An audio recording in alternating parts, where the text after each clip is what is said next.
au jour d'un patriote.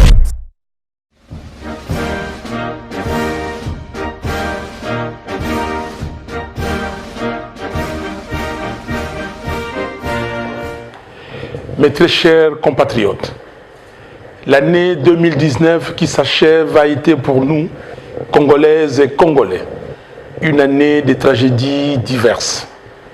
Des massacres systématiques à Beni et dans d'autres parties de l'Est de la République. Des cas de décès dus à la maladie à virus Ebola, aux éboulements des terres, aux inondations, aux crashs d'avions, aux chavirements des navires, aux accidents des trains et des véhicules, sans compter certains de nos compatriotes qui ont rendu l'âme du fait de la pauvreté. Je voudrais prier avec vous pour que les âmes de nos très chers disparus reposent en paix. Aux malades, j'adresse mes souhaits de prompt rétablissement. Aux populations sinistrées, j'implore la miséricorde, le soutien et la justice de Dieu. À ceux qui sont incarcérés injustement, je leur exprime mon soutien et les rassure de ma détermination à combattre l'arbitraire. Au-delà de ce que l'année 2019 aura représenté pour chacun de nous, en termes d'épreuves, de peines ou de joie, de succès ou d'échecs, l'entrée dans une nouvelle année reste une faveur imméritée que Dieu, dans sa souveraineté, nous accorde. À lui soit la gloire éternellement. Très chers compatriotes, le 30 décembre reste une date historique pour nous Congolais. Elle représente la date à laquelle les Congolais ont exprimé leur soif de démocratie, leur volonté de changer les Congos, de lui donner des dirigeants légitimes, légaux et dignes de confiance. Plus grave qu'en 2006 et pire qu'en 2011, jamais le discrédit et le rejet d'un pouvoir en place n'a été si fort. Mais également, jamais le mépris de la vérité et la négation de la volonté populaire du Congolais n'a été aussi insolente. La fraude électorale n'est pas uniquement une grave atteinte à la civilisation démocratique. Elle relève d'un banditisme d'État qui, au-delà de détourner, de trahir et de manipuler l'expression de tout un peuple, véhicule dans la société les cultes de la fraude, du mensonge, du vol et du gangstérisme. Je mesure, chers compatriotes, votre déception et je partage votre peine et votre frustration devant ces hold-up électoraux choquants qui non seulement déshonorent notre pays, mais aussi l'exposent à toutes les malédictions. Comme des criminels cherchant à cacher les traces de leurs crimes, ils ont essayé d'inoculer dans notre société le poison du tribalisme et des conflits interethniques. Heureusement, ils se sont heurtés à la maturité du peuple congolais, qui sait pertinemment bien que la crise post-électorale dans notre pays est un conflit entre la morale et l'immoralité, entre le civisme et l'incivisme, entre le patriote et le fossoyeur de la République. C'est fini. Nul et personne ne peut plus prendre en otage une ethnie, une tribu ou un clan du Congo, comme une clientèle politicienne manipulable à souhait ou comme un bouclier pour asseoir une tricherie électorale. Comme je l'avais souligné dans mon message du 15 septembre dernier, à l'occasion de la Journée internationale de la démocratie, la vérité des urnes, c'est la vérité de nos consciences. C'est l'expression de notre souveraineté et de notre dignité. C'est un droit fondamental à l'autodétermination d'un peuple. C'est un principe et une valeur de la démocratie. il s'agit essentiellement de résoudre la question de la crise de légitimité de nos institutions et de leurs animateurs, source de notre dérive. Raison pour laquelle j'ai en toute responsabilité mis sur la table la proposition de sortie des crises pour qu'avec les élections anticipées, précédées des réformes urgentes et nécessaires, l'on puisse donner au pays des institutions fortes, fruit de la volonté du peuple. Très chers compatriotes, l'unité du Congo, la cohésion nationale, la conscience d'appartenir à une même nation et le vouloir vivre ensemble ont été forgés dans l'âme du Congolais par nos dévanciers, dont nous sommes fiers d'être des héritiers politiques. À ce sujet, Patrice Emery Lumumba disait, je cite, « Pour le peuple, je n'ai ni père ni mère. Pour le pays, je ne suis d'aucune tribu, d'aucune province. Je ne suis pas un homme, je suis une idée. Je suis le Congo, car le Congo m'a fait. Et à mon tour, je façonne le Congo. » Celui qui vient vous dire, allons détruire chez l'autre, parce qu'il n'est pas de notre tribu, de notre province, celui-là est l'ennemi de notre indépendance, de notre souveraineté. Fin de citation. Très chers compatriotes, je viens de séjourner à Béni, où j'ai passé la fête de la Nativité avec les compatriotes qui y habitent afin de leur témoigner de ma compassion, de mon affection et de ma solidarité. Ce peuple de Béni m'a élu à plus de 90% grâce au vote organisé de main de maître par les jeunes et ce, malgré les manigances du pouvoir qui a trouvé le prétexte hideux pour les exclure du choix de leur président. J'ai vu mes compatriotes meurtris, se sentant abandonnés et ne sachant à quel sein se vouer, mais engagés à défendre l'intégrité du territoire national au péril de leur vie, avec le slogan « Pas de Congo sans Béni » que nous a légué le militant de la Lucha Mouindou Obadi, tué le 23 novembre dernier par la police. Paix à son âme. On tue à Béni, on égorge à Béni, au vu et au su de tout le monde, y compris des FRDC et de la MONUSCO. Depuis octobre 2014, plus de 3000 personnes ont été tuées à Béni et dans les environs par des forces négatives nationales et étrangères. Plus de 10% de la population a fui Béni. Désertés par leurs habitants, des quartiers entiers sont devenus des quartiers fantômes. Manifestement, on veut pousser le peuple Nandé Yira dans ses derniers retranchements, l'exterminer afin que des communautés étrangères s'accaparent de ses terres. Les Congolais de Béni sont convaincus, selon des témoignages que j'ai recueillis sur place, qu'il y a un plan bien ficelé d'occupation de Béni jusqu'au Haut-Touélé, en passant par l'Ituri, par des populations qui seront amenées des pays voisins. Ainsi, on a tenté d'occuper le sud du Lubero, mais cela n'a pas réussi grâce à la détermination farouche des Congolais. Il y a effectivement un travail en profondeur qui s'est fait pour saper l'unité de la RDC. On crée des petits groupes armés dans les différentes provinces afin de les fédérer à un moment donné. On monte les communautés les unes contre les autres pour créer des zones de tension partout.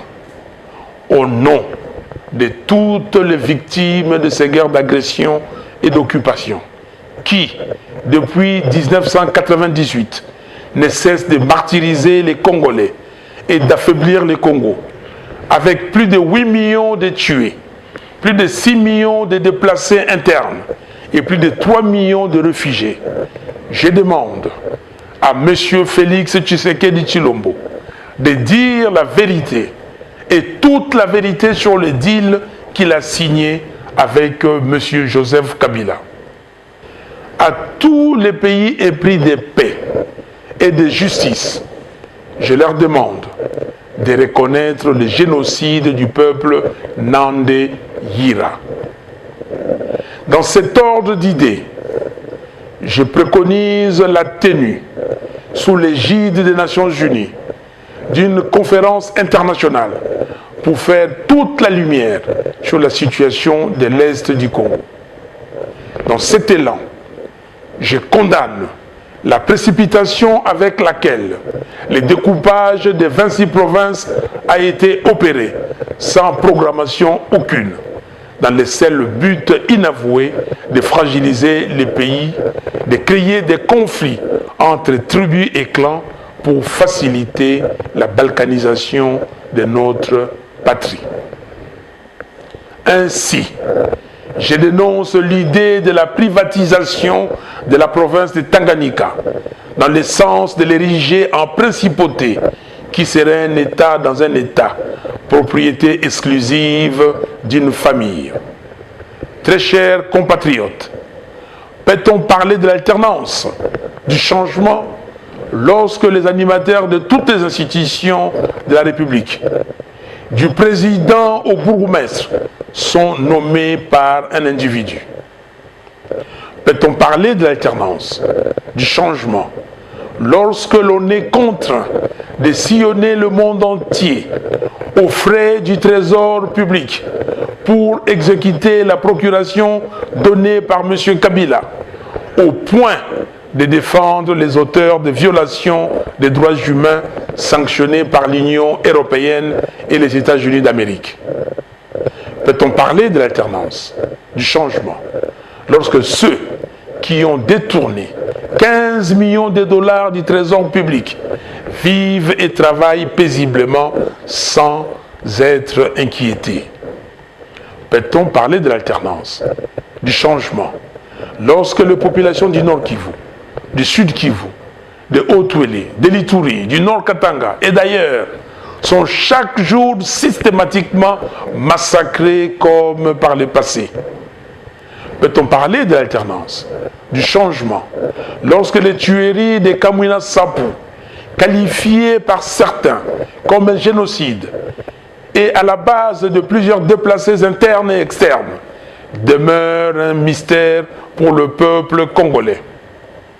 Peut-on parler de l'alternance, du changement, lorsque le massacre de Makobola, de Bundu Dia Congo, de Yumbi sont restés non élucidés et impunis alors que les populations réclament justice? Que dire alors du charnier des Maluku? Peut-on parler de l'alternance, du changement, lorsque la souffrance de notre peuple ne fait que s'empirer de jour en jour?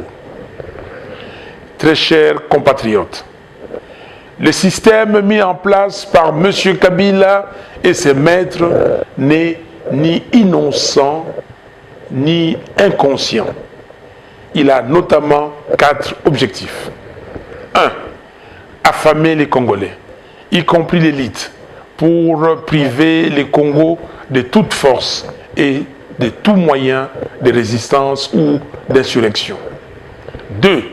Piller l'argent du trésor public et livrer le sol, la forêt et le sous-sol du Congo aux convoitises des affairistes de tous bords, afin de priver la nation des ressources nécessaires à son redressement et à son développement. 3. Enfermer la jeunesse congolaise dans la débauche, l'alcool, la drogue, les antivaleurs, sans système d'éducation efficace pour la rendre totalement dépendante des autres. 4. Entretenir les désordres au sein du pouvoir coutumier et affaiblir les entités territoriales de la RDC pour pousser les Congolais à détester leur pays, à ne plus jamais croire qu'un quelconque meilleur avenir est possible et donc exposer les pays à la balkanisation économique d'abord et physique ensuite. Très chers compatriotes, notre pays n'est pas géré. Il est livré aux méchants, aux personnes assoiffées de pouvoir et d'argent, sans vision ni valeur. Le mensonge de la gratuité de l'enseignement est un crime contre l'avenir du Congo. Certes, conformément à la Constitution, nous voulons que nos enfants et petits-enfants aillent à l'école sans rien payer. Mais nous voulons aussi un enseignement de qualité, avec des enseignants motivés, en nombre suffisant et des infrastructures adéquates. Plus de 100 élèves dans des salles de classe insalubres, avec des enseignants démotivés, certains non mécanisés et non payés. C'est cela le résultat de la démagogie propagandiste, pendant qu'ailleurs, on cherche à former correctement les enfants pour qu'ils relèvent les défis de demain. Le mensonge du budget de l'État est un deuxième crime contre l'avenir du Congo. L'État congolais, avec toutes les ressources naturelles dont regorge le pays, est incapable de générer 10 milliards de dollars de ressources à cause de la corruption et du pillage organisé. Très chers compatriotes, nous avons tout ce qu'il faut pour être une économie productive, prospère, créatrice de richesses et d'emplois. Mais ce qui tue notre pays sur le plan de la gouvernance, c'est le cancer de la corruption et du pillage des deniers publics. Ainsi, au nom du peuple, j'exige que toute la lumière soit faite sur toutes les affaires ténébreuses de corruption, notamment le projet Boukangalonzo, qui semble être la plus grande escroquerie d'État depuis la zaïanisation. L'affaire de 15 millions de dollars de décompte sur la créance des sociétés pétrolières, sur le trésor public, que d'aucuns ont qualifié de rétro-commission. La sombre affaire de 200 millions de dollars, issue d'un prêt contracté auprès d'un individu sous sanction américaine. La gestion de 6 milliards de dollars du fameux contrat chinois. La gestion du projet hydroélectrique de Boussanga, dans la province de Lualaba, particulièrement sur le prêt de 328 millions de dollars accordé au gouvernement de la RDC par les groupements d'entreprises chinoises et le rôle de l'entreprise privée Congo Management dans les 10 projets. La gestion de l'Agence pour le développement et la promotion du Grand Inga, qui gère le projet Inga 3 en toute opacité et sans mécanisme de redevabilité, avec un risque d'endettement excessif du pays. Les procédures de passation et financement des marchés relatifs aux travaux de 100 jours. La mine en construction de Kamoa Kakula à Kolwezi, qui regorge un potentiel de 50 millions de tonnes de cuivre, représentant une valeur de 310 milliards de dollars au prix actuel du cuivre. Ces gisements viennent ainsi consolider le potentiel à vue de la filière cuivre de notre pays, qui passe à 120 millions de tonnes de cuivre, ce qui représente à l'heure actuelle une valeur de 750 milliards de dollars. À ces chiffres, il faut ajouter 6 millions de tonnes de cobalt qui accompagnent le cuivre dans certains gisements du Grand Katanga. Au prix actuel de 32 500 dollars la tonne, cela représente une valeur de 200 milliards de dollars. La mine souterraine de Kipushi, qui accuse les ténèbres en zinc, le plus riche du monde, 35% en moyenne, et qui contient 4 millions de tonnes de zinc pour une valeur de 9 milliards. Le gisement de lithium de Manono, qui se classe à l'heure actuelle au 2e rang mondial avec près de 7 millions de tonnes, soit une valeur de 85 milliards de dollars américains. Certains experts pensent même que le potentiel peut aller au-delà de 100 millions de tonnes. les 350 millions de dollars ayant trait au fonds Vautour FG Hémisphère, créancier de la RDC, disparu dans une banque à Hong Kong. Très chers compatriotes, il y a plus de 60 ans, Patrice Emery Lumumba avait demandé aux Congolais d'agir dans l'unité, de rester debout afin d'assurer la grandeur de notre pays et de léguer à la postérité l'amour de la liberté. Il nous le redit en ces jours. Il n'y a que nous-mêmes, Congolaises et Congolais, et personne d'autre, pour mettre fin à toutes ces hautes trahisons commises par des filles et des fils du pays contre leur propre pays. Il n'y a que nous-mêmes, Congolaises et Congolais, et personne d'autre, pour mettre fin à toutes ces guerres qui, année après année, enferment le Congo dans les deuils et les désespoirs. Il n'y a que nous-mêmes, Congolaises et Congolais, et personne d'autre, pour mettre fin au règne de l'incompétence, de l'insouciance, de la médiocrité, du gangstérisme et de la banalisation, aussi bien de la corruption que du pillage de l'argent du trésor public au sommet de l'État. Très chers compatriotes, notre peuple se distingue d'une manière légendaire par son hospitalité, sa générosité et son caractère pacifiste. Seulement voilà, nos ennemis en profitent pour nous dominer et nous exploiter. Au demeurant, la culture de paix n'équivaut pas à la naïveté, au laisser-aller ou à la soumission. Comme en 1959, en 1992, en 1998, en 2004, en 2015 et à tant d'autres occasions, nous devons nous montrer vaillants et prompts à défendre notre dignité et notre patrie. C'est pourquoi, en ces jours mémorables, je lance un appel solennel à l'élite congolaise. L'histoire nous renseigne que c'est grâce à leurs élites que les différentes sociétés ont connu de mutations qualitatives.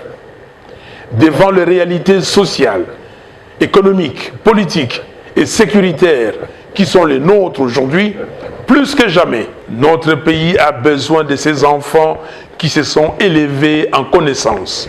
Le pays vous attend.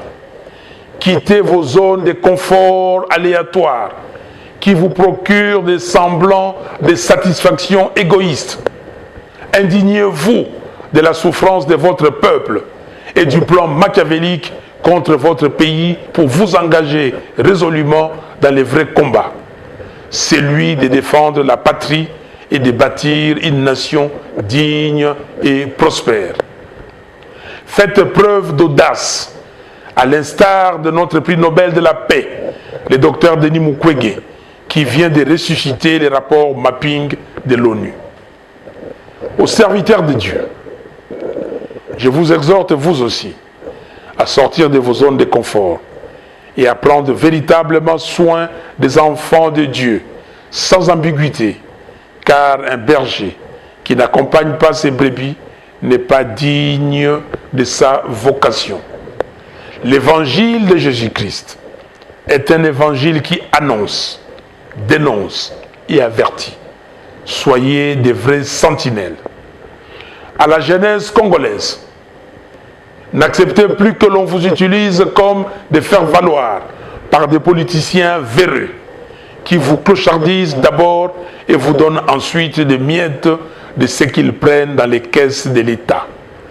L'avenir vous appartient et l'État a la responsabilité de créer pour vous un environnement qui permet à chacun de vous de vivre décemment et de rêver d'une vie meilleure pour vous et d'un devenir radieux pour le pays.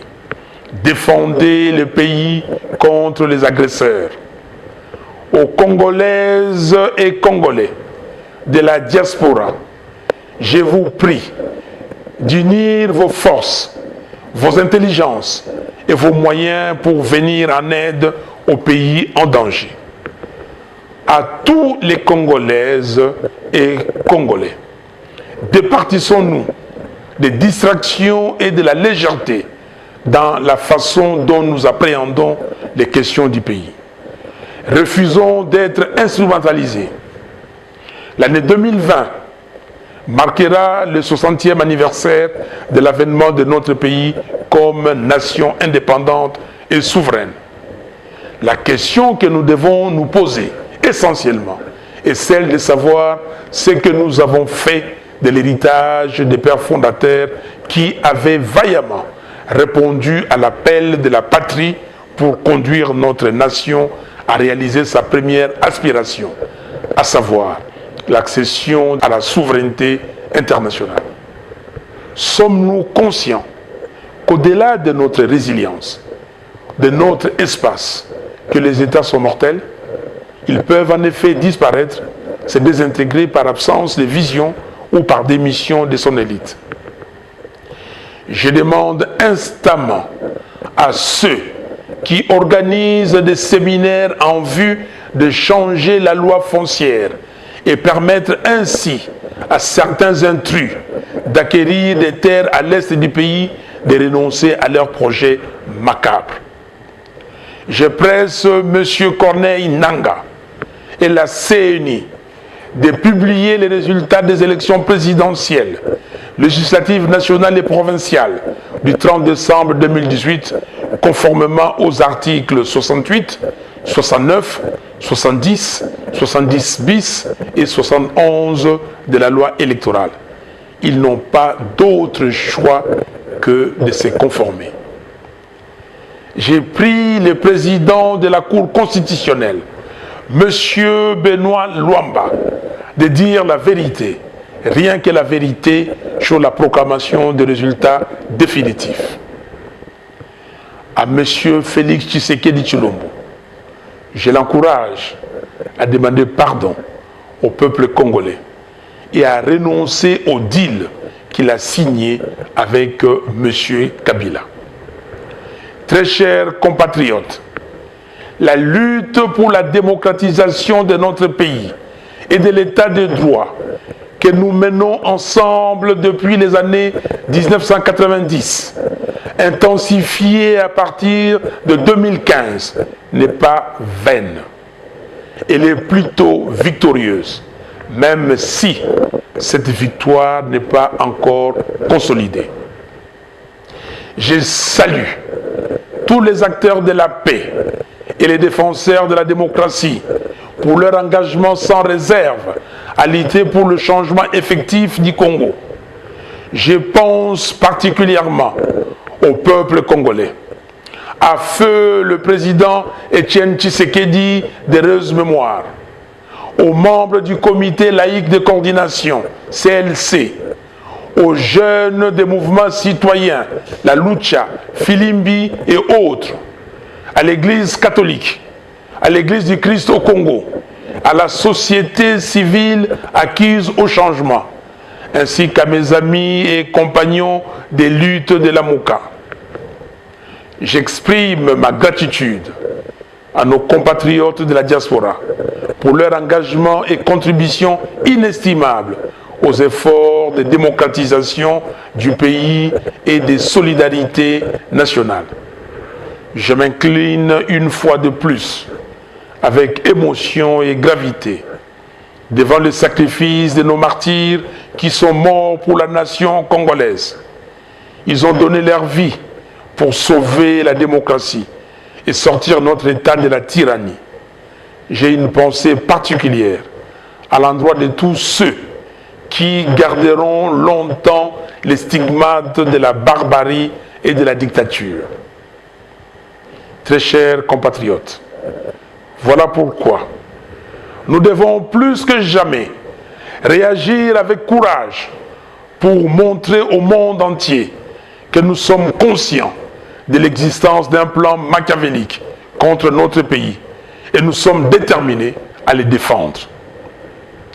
Ainsi, le 17 janvier 2020, jour du martyre de notre héros national, je vous invite à une marche de deuil et d'indignation sur toute l'étendue du pays et dans la diaspora. Deuil pour pleurer nos frères et sœurs tués à Beni et ailleurs. Indignation pour exprimer notre désapprobation au plan des balkanisations de notre pays. Ces jours-là, soyons tous de Lumumba. Bandeau blanc autour de la tête, nous marcherons pour dire au monde entier que nous sommes désormais réveillés, debout, déterminés et en marche pour sauver notre patrie en danger. Ceux qui ne pourront pas marcher, qu'ils portent seulement le bandeau blanc du deuil et d'indignation partout où ils se trouveront. Les 12 et les 13 février 2020, nous organiserons un forum sur le thème « L'intégrité de la RDC ». Mes très chers compatriotes, je formule le vœu que l'année 2020 soit pour chacun de nous une année de paix et de sécurité, une année de bonne santé, de grande espérance, de joie et de réussite à la fois dans nos projets personnels et au service de notre cher et beau pays, la République démocratique du Congo. Je décrète l'année 2020, l'année de libération de la République démocratique du Congo. Nous ne serons jamais, jamais alors jamais, esclaves de qui que ce soit. Réveillons-nous. Que Dieu bénisse la République démocratique du Congo et son vaillant peuple. Bonne et heureuse année 2020. Je vous remercie.